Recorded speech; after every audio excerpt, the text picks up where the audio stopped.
En la primera lectura, que corresponde al libro del Deuteronomio, aparece ahí uno de los grandes personajes de la historia de Israel, especialmente en el tiempo en que el pueblo hebreo fue liberado de la esclavitud de los egipcios.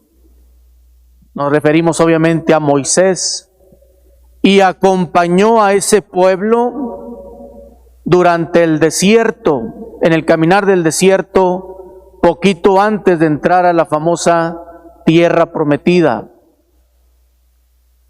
Vamos a ir viendo algunos aspectos claves de su vocación y entenderemos un poquito más cuando ya los centremos la predicación en Cristo. Fíjense qué decía ahí el libro del Deuteronomio, capítulo 18, verso 15 y verso 18. Ábrale la puerta a ellos, por favor.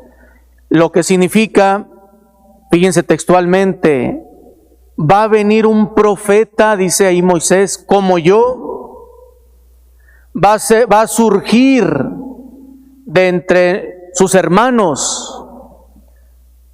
Obvio que empezó a circular entre el pueblo de Israel. ¿Quién será? ¿Cómo será? ¿Cuándo llegará ese tal profeta con mayúscula? Y el pueblo vivía con la expectativa. ¿Quién será ese profeta? Para eso tenemos que detenernos primero en la gran relevancia de la vocación de Moisés y cómo el profeta que vendría supera infinitamente al mismo Moisés, pero nomás para que nos demos cuenta del lugar que ocupó en este plan de Dios. Fíjense lo que nos dice el libro del Éxodo, capítulo 33, verso 11. Dios trataba a Moisés cara a cara, como trata un hombre a su amigo. ¿Qué significa en ese lenguaje cara a cara? Que hay una amistad, una comunión, una cercanía, una consideración especial de Dios para con Moisés. Porque Dios vio en el corazón de Moisés también alguien especial que está colaborando fielmente en el llamado que le hizo.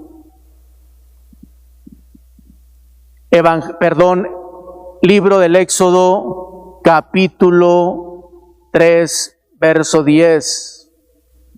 Ve al faraón a liberar a mi pueblo Israel de los egipcios. Ahí arranca todo. Lo ha llamado, lo ha elegido, decíamos en algún otro momento, para desempeñar esa misión. Él va a ir en el nombre del Señor a liberar al pueblo. Si siguen leyendo, ahí en el capítulo 3, verso 12, va a decir, yo voy a estar contigo.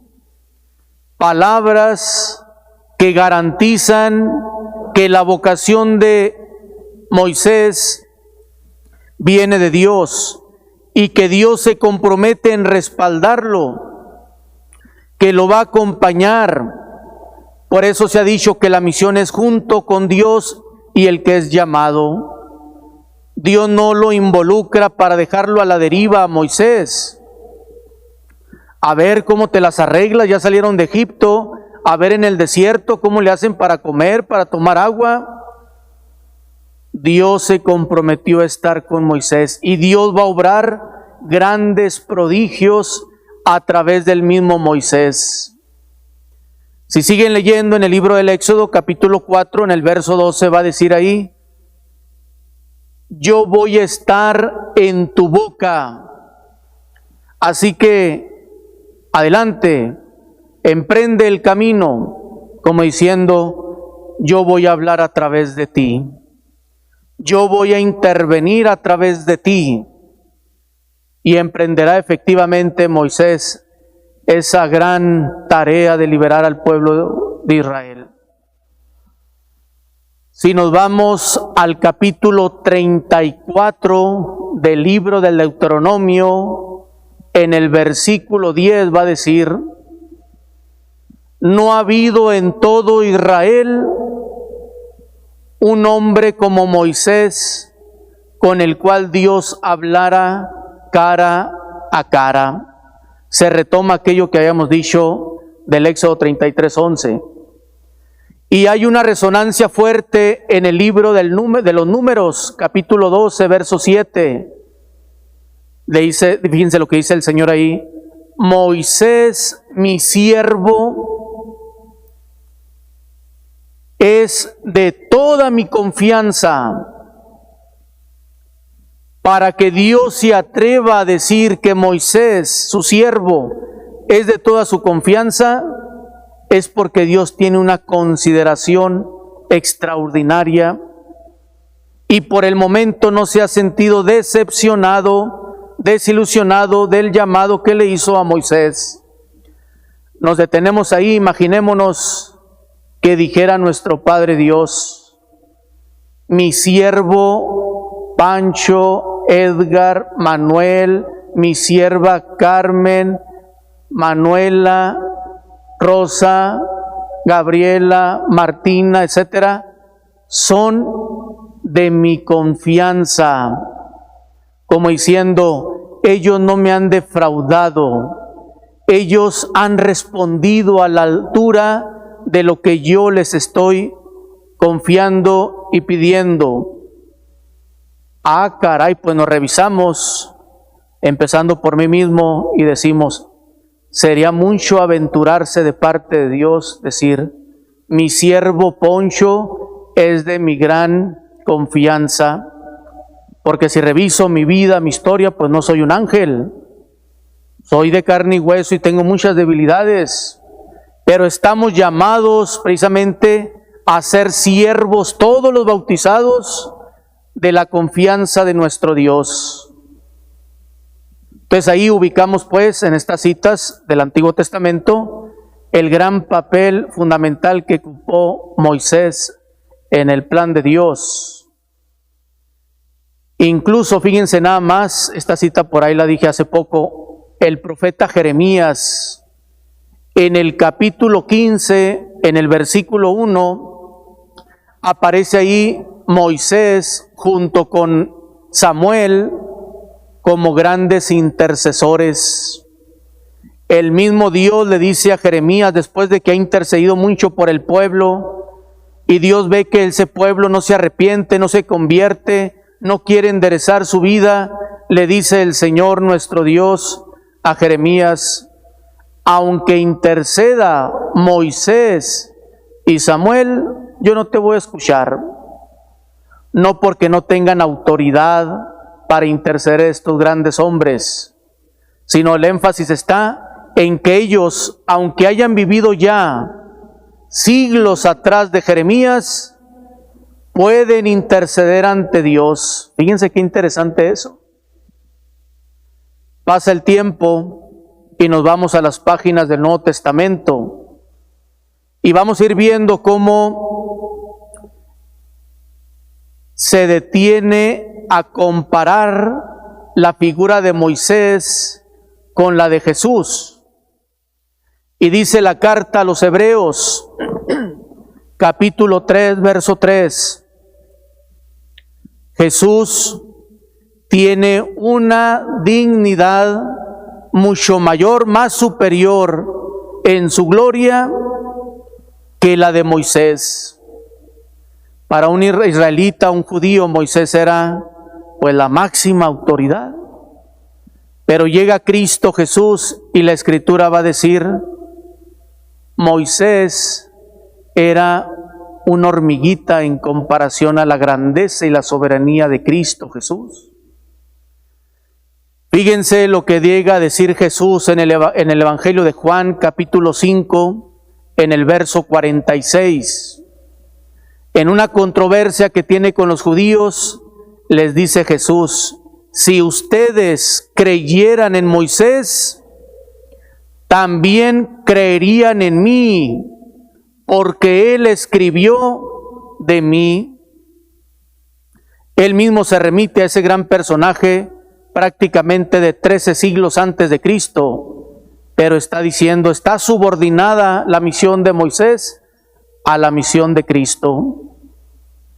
Nos vamos al mismo Evangelio de San Juan, en el capítulo 1, en el versículo 45, Felipe le dice a Natanael, hemos encontrado a aquel de quien escribió Moisés en la ley y los profetas. Es Jesús, el hijo de José, el de Nazaret. De alguna manera, fíjense, ahí está la resonancia de la primera lectura, Deuteronomio 18, 15 y 18, vendrá un profeta, hablará con esa autoridad, y el mismo Cristo Jesús de alguna manera retoma eso diciendo, ¿verdad? Él es. Si nos vamos al libro de los Hechos de los Apóstoles, en el capítulo 3, en los versículos 22 como al 26, en una predicación del apóstol Pedro, exactamente va a retomar eso que dijo el libro del Deuteronomio. Vendrá un profeta sacado de entre ese pueblo, y él directamente se lo atribuye a Cristo Jesús. Si seguimos leyendo en el libro de los Hechos de los Apóstoles, pero en el capítulo 7, en el versículo 37, el primer mártir, Esteban, también predicando, va a decir exactamente lo mismo, refiriéndose a Cristo, en quien se cumple lo anunciado por Moisés desde el Deuteronomio. Nos vamos al mismo Evangelio también de San Juan, capítulo 9, verso 29. La gente comienza a decir, ese es el profeta, el que habría de venir. Hay la incertidumbre, ¿quién será ese profeta? Pues ya empiezan a señalarlo a Cristo. Nos vamos al Evangelio de San Lucas y es impresionante lo que va a aparecer ahí. Nos detenemos en el capítulo 24, último capítulo del Evangelio de San Lucas, y nos detenemos en el versículo 19. ¿Cuál es el contexto? Dos discípulos, entre comillas, obvios seguidores de Jesús, no dice los nombres, iban peregrinando de Jerusalén a Emaús, entristecidos, apocados, apagados. Y van a recordar más ustedes, Jesús se hace presente en medio de ellos, se empareja en su caminar y les pregunta, ¿de qué vienen platicando tan llenos de tristeza? Y le responden, ¿qué acaso eres el único forastero que no sabe lo que ha pasado en estos últimos días en Jerusalén? Y Jesús, que se hace como el desentendido, ¿qué cosa? A ver, platíquenme. Lo de Jesús de Nazaret, profeta poderoso en obras y palabras, acreditado por Dios y por los hombres. Fíjense el concepto que tienen aquellos discípulos, profeta poderoso en obras y palabras.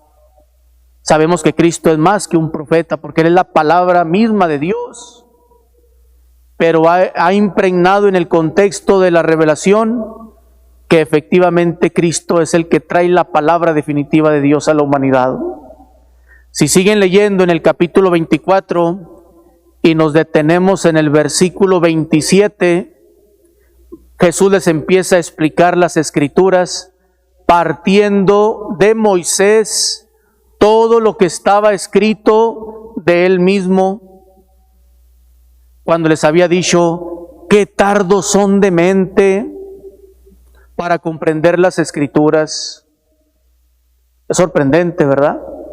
Cuando va a entrar Jesús a Jerusalén, o va montado ya en un burrico, Mateo capítulo 21, verso 11, la gente exclama, este es el profeta, este es. señalando constantemente a Jesús como el profeta. Y esa misma expresión se la van a encontrar en el Evangelio de San Juan, capítulo 7, verso 40. Y así podríamos seguir mencionando cómo se cumple lo que decía Moisés 1250 años más o menos antes de Cristo, y que se cumple en la persona de Jesús. Si hay tantas evidencias bíblicas, ¿por qué ponemos en duda de quién es Él y que sigue actuando en nuestro tiempo, en el hoy? ¿Qué dice? Alguien de ustedes se debe de acordar, si no detenemos aquí la misa, ¿verdad? ¿Qué dice Hebreos capítulo 13, verso 8? ¿Qué dirá?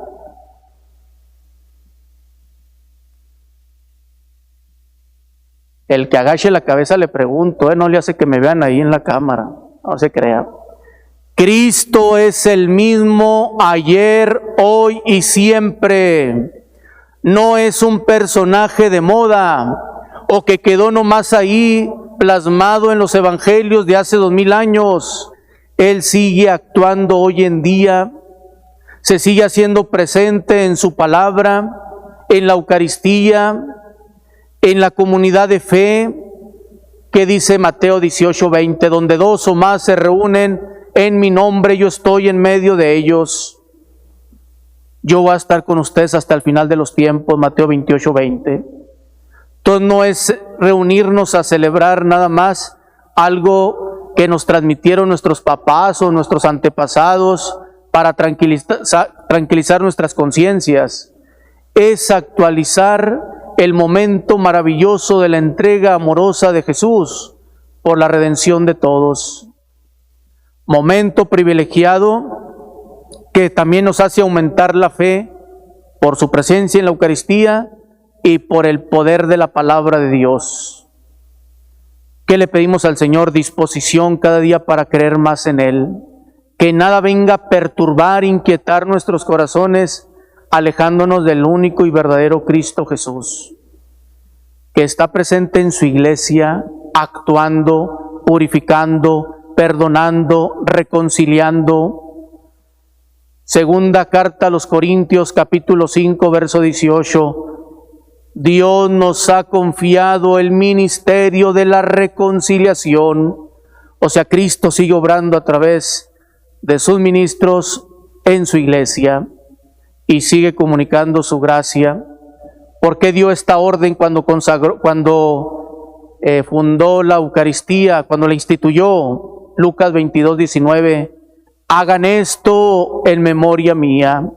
Entonces, cada vez que nos reunimos a celebrar la Eucaristía, que proclamamos la muerte del Señor y su resurrección, se consolida nuestra fe, se hace presente el Señor, lo dice en la primera carta a los Corintios, capítulo 11, verso 26. Cada vez que comemos de este pan y bebemos de este cáliz, anunciamos la muerte del Señor hasta que vuelva. Entonces es un momento maravilloso porque el Señor renueva lo que realizó en la cruz y sigue comunicando sus gracias y sus bendiciones.